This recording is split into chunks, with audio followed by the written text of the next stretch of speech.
तो भानु प्रतापपुर उपचुनाव को लेकर उम्मीदवार का ऐलान कांग्रेस की तरफ से भी आज हो जाएगा। ऐसा माना जा रहा है कि कांग्रेस आज प्रत्याशी के नाम की घोषणा कर सकती है।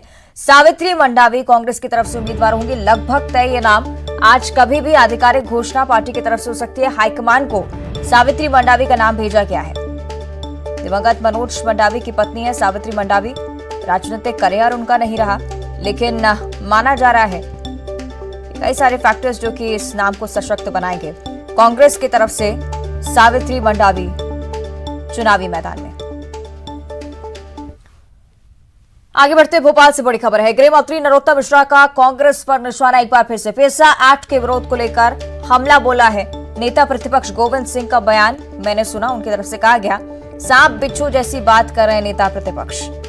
नरोत्तम मिश्रा पेसा एक्ट का विरोध कर रही है कांग्रेस, ये कहा गया है गृह मंत्री की तरफ से। जनजातीय वर्ग के वोटों से कांग्रेस ने जीत हासिल की। कमलनाथ पर गृह मंत्री नरोत्तम मिश्रा का निशाना भी। बीजेपी विधायकों के संपर्क वाले बयान को लेकर भी उन्होंने अपनी बात रखी। उन्होंने कहा कि कमलनाथ जब जब बोलते हैं तब तब कांग्रेस टूट जाती है। जब पहली बार प्रेस कॉन्फ्रेंस में बैठाया तो सरकार चली गई। उपचुनाव के समय में बोला पूरी पार्टी बैठ गई। राहुल और कमलनाथ ने कांग्रेस की सुपारी ले रखी है। प्रतिपक्षी जी का बयान मैंने सुना। कुछ सांप बिच्छू जैसी बात कर रहे थे। वो काबिल दोस्त है, मेरे नेता प्रतिपक्ष हैं, बड़े सम्मानित हैं।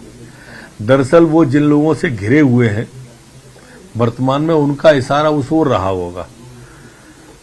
जहां तक कांग्रेस के विरोध का सवाल है, तो चाहे पैसा हो या प्रेसिडेंट, राष्ट्रपति जी के चुनाव में कांग्रेस ने विरोध किया क्योंकि वो जनजातीय वर्ग से आती थी। देश का सर्वोच्च पद उन्हें मिल रहा था, विरोध कर दिया। पैसा एक्ट का विरोध कर रही कांग्रेस, कमलनाथ जी, अब इनको ये नहीं मालूम कि जनजातीय वर्ग के वोटों से ही जीते हैं ये अभी तक, और अब इनके चिरंजीव हैं, उन्हीं के वोटों पर है। क्यों विरोध कर रहे हैं? कमलनाथ जी जब जब बोलते हैं ना तब तब कांग्रेस टूट जाती है। बोलते हमेशा वो यही है कि विधायक भाजपा के उनके संपर्क में। जब सबसे पहली बार उनने ऐसा किया, प्रेस कॉन्फ्रेंस में बिठाला, तो सरकार चली गई। उसके बाद में उन्होंने उपचुनाव के समय में ऐसा बोला था, तो उपचुनाव में पूरी पार्टी बैठ गई। फिर अभी राष्ट्रपति चुनाव के पहले बोला था तो 17 विधायकों ने क्रॉस वोटिंग कर दी।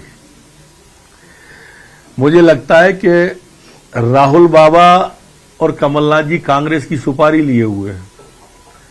ये निपटा के ही मानेंगे कांग्रेस को। तो ये आपने सुना गृह मंत्री नरोत्तम मिश्रा का ये बयान। कांग्रेस पर एक बार फिर से निशाना साधा। ऐसे कि रंजना दुबे हमारे साथ जुड़ रही हैं, ज्यादा चर्चा हम करेंगे। रंजना, एक बार फिर से कांग्रेस की ओर इशारा गृह मंत्री का, और आदिवासी विरोधी इस बार पार्टी को बताए, किस तरह से देखा जा रहा है?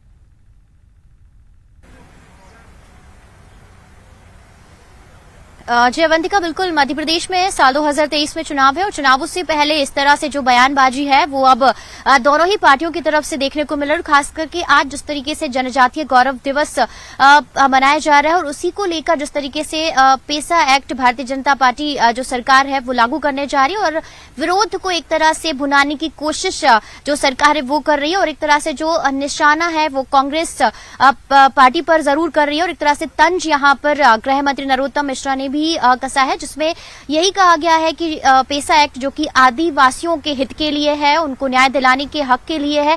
ऐसे में जो कांग्रेस है वो इसी एक्ट का विरोध कर रही है, जबकि कांग्रेस को सबसे ज्यादा फायदा जनजातीय वोट बैंक से हुआ था बीते साल 2018 के चुनाव में, और सबसे ज्यादा जो सीटें हैं इसी जो ट्राइबल एरिया है वहां से कांग्रेस जीत कर आई थी, और उसके बावजूद भी विरोध कर रहे हैं। और ऐसे में जब भारतीय जनता पार्टी इस तरीके से बयान को जनता के सामने लेके जा रही है और खास करके ट्राइबल एरिया के बीच में भी लेकर जाएगी, तो जाहिर सी बात है कि आने वाले साल 2023 के विधानसभा चुनावों में कांग्रेस अगर इस बयान को लेकर सही तरीके से नहीं जाती है तो शायद आदिवासी वोट बैंक के लिहाज से नुकसान भी उठाना पड़े। और दूसरी बात, जिस तरीके से पेसा एक्ट आज लागू किया जा रहा है मध्य प्रदेश में, उससे आने वाले दिनों में भारतीय जनता पार्टी का वोट बैंक भी मजबूत होगा, क्योंकि मध्य प्रदेश में 47 सीटें आदिवासियों के लिए रिजर्व है, एसटी के लिए रिजर्व है, और इन्हीं सीटों पर साल 2018 में भारतीय जनता पार्टी को नुकसान उठाना पड़ा था। और अब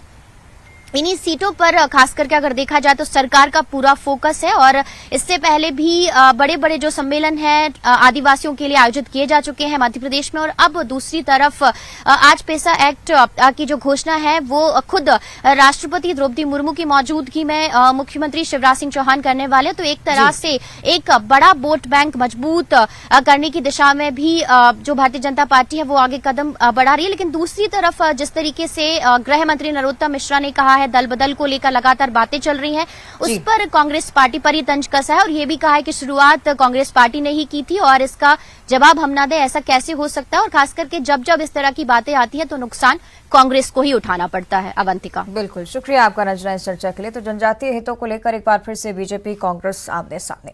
आगे बढ़ते हैं, भोपाल से एक और बड़ी खबर। धर्मांतरण को लेकर भी गृह मंत्री नरोत्तम मिश्रा ने अपना पक्ष साफ किया है। दमोह और रायसेन में धर्मांतरण पर उन्होंने कहा है कि दोनों ही मामलों में जांच हो रही है। नरोत्तम मिश्रा की तरफ से यह भी कहा गया कि 2 दिन में जांच रिपोर्ट सामने आ जाएगी। जांच रिपोर्ट में सारी बातें साफ हो जाएंगी। दमोह मामले में जेजे एक्ट के तहत मुकदमा दर्ज हो चुका है। सिर्फ के गोहरगंज में जो शिशु विरोधी केंद्र है उसको एक एनजीओ चलाता है, उससे जुड़ा विषय है ये विषय जांच में लिया गया है। 1-2 दिन में जांच आने पर इसके बारे में विस्तार से आपके सामने उपस्थित होगा। जहां तक दमोह का मामला है, वहां भी हमारे बाल संरक्षण आयोग के आदरणीय प्रियंक कानून जी गए थे। वहां हॉस्टल में जो है वहां पर उसके अंदर कुछ बच्चे थे, जिसमें से जनक गौड़ जो था उसके बारे में उन्होंने शिकायत की है आधारशिला संस्थान के बारे में। उन्होंने खुद ने ही रिपोर्ट की है, जिस पर 370 आईपीसी की धारा और जेजे एक्ट के तहत अभी मुकदमा दर्ज कर जांच